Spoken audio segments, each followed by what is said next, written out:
Deadpool versus Homem-Aranha.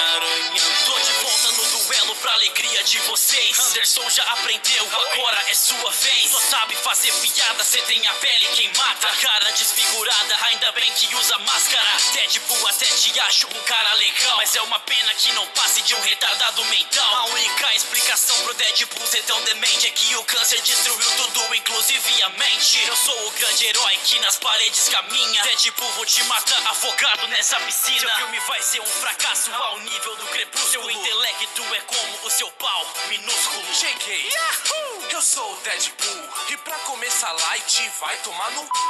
Tão me censurando, na moral, isso é sério? Lucas e Gabriel, deem as mãos e vão pro inferno. Agora tenho meu alvo e ninguém vai me deter. E pra matar você, Peter, SBT. Fica chorando pela morte do tio Ben. Cê quer um tio? Sem problema, então eu como a tia May.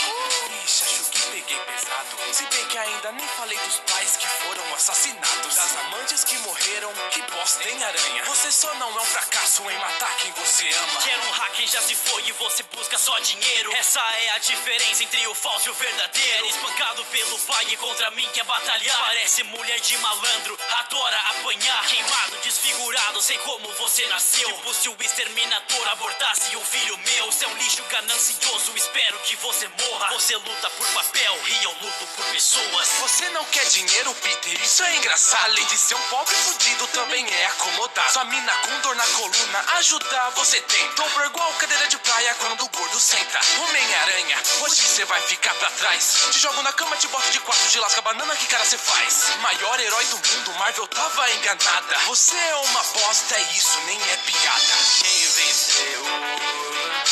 Quem serão os próximos? Você decide nos comentários.